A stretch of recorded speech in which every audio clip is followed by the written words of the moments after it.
powerful was the explosion that it blasted up through 3 levels, reaching the concourse of the Trade Center towers.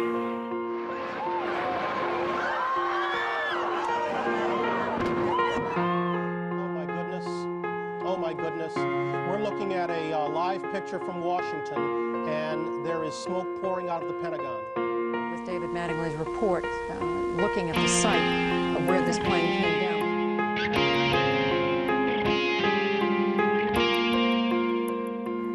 On February 26, 1993, a truck bomb was detonated in the garage of the North Tower of the World Trade Center in New York City.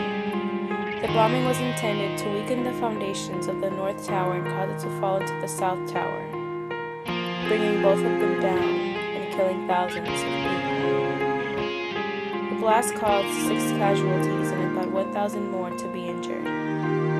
8 years later, on September 11th, that goal was accomplished. On that clear blue Tuesday morning, nearly 3,000 men, women, and children were killed. 10 years later, on the anniversary of 9/11, the 9/11 Memorial was opened to the public.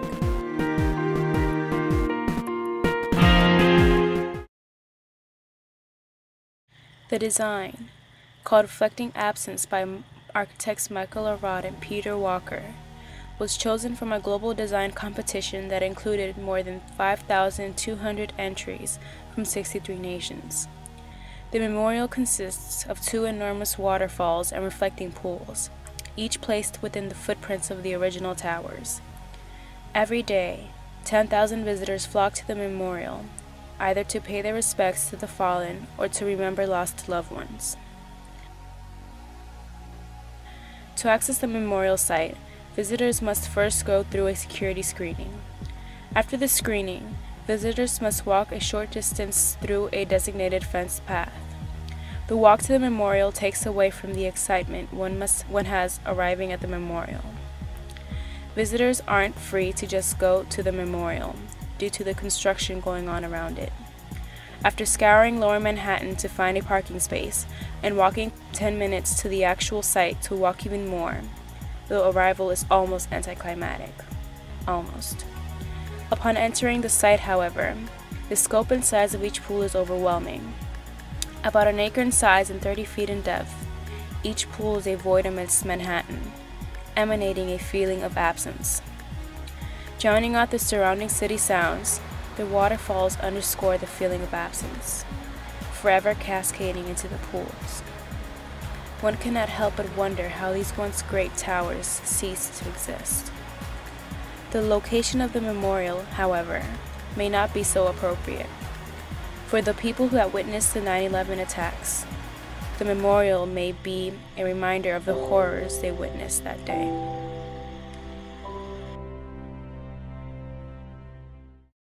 Edging the pools are inscriptions of the names of the fallen in bronze parapets.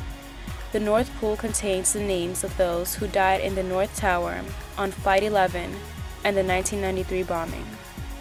The South Pool contains the names of those who died in the South Tower on Flight 175, in the Pentagon on Flight 77, Flight 93, and those who died risking their lives to help those trapped within.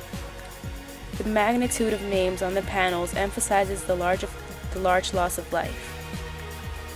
Each name is etched in gold, underlining the importance of each individual lost on the planes and in the buildings. At night, the lights from the pools illuminate the names, giving a feeling that the people commemorated will live on.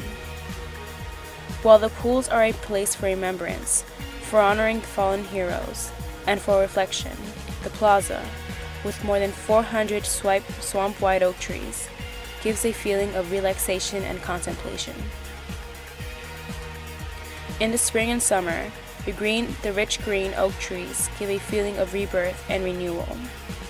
The survivor tree was discovered amid the rubble of the fallen World Trade Center and was nursed back to health in a nearby Bronx park. It stands today in the center of the memorial and has grown to 4 times its size since 2001, even sprouting blossoms in 2011. These pools, and tree-rich plaza surrounding them, are a testament to the ability of the American citizens to endure the tragedy and a testament of their belief in a brighter future.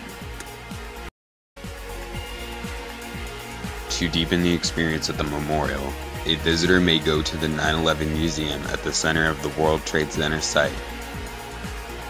The National 9/11 Memorial Museum serves as a way to explain the events of 9/11 and to remember the victims through videos, archives, narratives, and a collection of artifacts. The museum features pictures of the individuals who died all along the wall, showing that each person is important. The artifacts of the museum provide a link to the events of 9/11, and the videos present stories of loss and compassion by those who survived and the family and friends of those who died. These are important to telling the story of the attacks and for properly honoring those who died and their families. My name is Lee Hansen. I'm Eunice Hansen. We're here to talk about our children, Peter, our son, Sue Kim, our daughter-in-law, and our granddaughter, Christine Lee, who were all killed on 9/11 while flying on United Airlines 175. The morning of the 11th, we got up and we were having breakfast. We were talking about the kids taking the trip, and it was Christine's first trip in an airplane, and the phone rang, and it was Peter. He said, "Dad, we've been hijacked." He said, "I think they've already killed somebody, and I don't think the pilot's in control of the plane." I hung up and I called the police. He called again and told me he thought they were going to crash into a building. And just after that, Peter very quietly said, "Oh my God, oh my God, oh my God." And everything was cut off. We turned to the television and we saw the airplane crash into it. It had to be that they stayed together right to the end. Died in each other's arms. To this day, Peter's friends are in contact with me, and I get cards and pictures of their children. I should be happy for them. And I am. But I think I don't have that anymore. I have nothing of the people I love the most.